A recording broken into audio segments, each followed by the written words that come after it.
Hello ভাই বোনেরা, আজকে বুধবার। তো বুধবার আমার 287 জন, অনেক দিন ধরে 287তে গোত্তা খাচ্ছি তো গোত্তাই খাচ্ছি।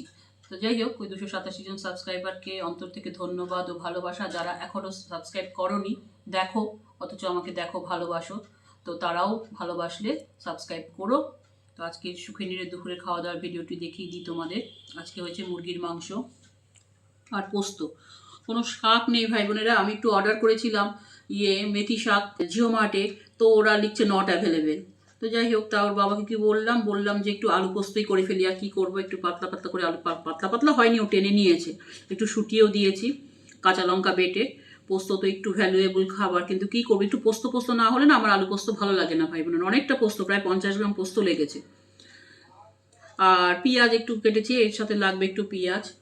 আর ভাই বোনেরা, তোমাদের একটা কথা বলছি, যে যে সন্তান, আজকে আমি পার্টি থেকে একটু দূরে গিয়ে অন্যরকম কথা বলছি। জয় শ্রীরাম আমার সাথে আছে, তোমাদের হিন্দুদেরও সাথে থাকবে। কালকে আবার একটা খবর দেখলাম, জানো, এটা আমাকে বলতেই হবে, আমি অন্য কথা থেকে অন্য কথায় চলে যাচ্ছি। কালকে আবার ওই তারেক না মারেককে এসছে, আবার একজন হিন্দু মেয়ে, মানে বউ, সে কি করেছে, সে তারা ইয়েতে গেছিল, কীর্তনে গেছিল, তাকে তুলে নিয়ে গিয়ে ধর্ষণ করেছে। কীর্তন থেকে তুলে নিয়ে গিয়ে বউটাকে, একটা কম বয়সী। কি বলবো, মানে হবে না, বাংলাদেশ কমবে না। এই এই এই এই সম্প্রদায়টা তো এরকম। আর আমার এখন বলতে ইচ্ছা করছে না, তাহলে আবার অন্যদিকে চলে যাব। তো ভাই বোনেরা, ঠাকুরের কাছে যারা আমরা হিন্দু ধর্মাবলম্বী, তাদেরকে একটাই বলবো, ঠাকুরের কাছে কিন্তু কিচ্ছু চাইবে না। এটা বারবার বলি, এর আগেও বলেছি। শুধু নিজের মানে সন্তানদের ভালো সুস্থ এইসব চাইবে, নিজের সুস্থতা চাইবে, আর কিচ্ছু না। টাকা পয়সা, ছেলে মেয়ে পাশ করছে, ফেল করছে, চাকরি, কিচ্ছু চাইবে না। আর ঠাকুরকে সবসময় সুস্থ থাকতে বলবে, কারণ ঠাকুর সুস্থ না থাকলে আমরাও সুস্থ থাকবো না।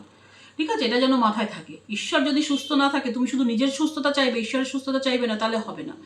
ঈশ্বরকেও সুস্থ থাকতে বলবে, তবেই তো তোমাকে সে সুস্থ রাখবে, তাই না? আর কিছু চাইবে না।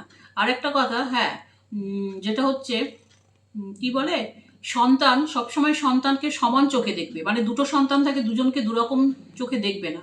সন্তানকে সবসময়, মানে দুটো আঙুল যেমন তোমার সমান গুরুত্বপূর্ণ, সেরকমই 5টা আঙুল যেমন সমান গুরুত্বপূর্ণ, ওই রকম। ঠিক আছে? তো কখনো কিন্তু সন্তানদের দু চোখে দেখবে না, মেয়েকে বেশি ভালোবাসবে কি ছেলেকে বেশি ভালো, এইটা কখনো করবে না। এই ব্যাপারটার ভুক্তভোগী আমি নিজে। এতে যে সন্তানের মনে কতটা কষ্ট হয় সেটা আমি জানি, আমি উপলব্ধি করেছি। আজকে আমার বাবা মা মরে গেছে বলে আমি কখনোই বলবো না যে আমার মা আমাকে বেশি ভালোবাসতো। সে সবসময় ছেলে ছেলে ছেলে ছেলে করে প্রাণটা গেছে তার। ছেলে, মানে মেয়ে আমি যেন উদ্বৃত্ত। যাই হোক ভাই বোনেরা, আজকের মতন ভিডিওটা এইটুকু। ভালো লাগলে লাইক চিহ্ন দেবে, সন্তানকে সমান চোখে দেখবে, দুই সন্তানকে পাশে থাকবে, সাবস্ক্রাইব করে পাশে থাকবে।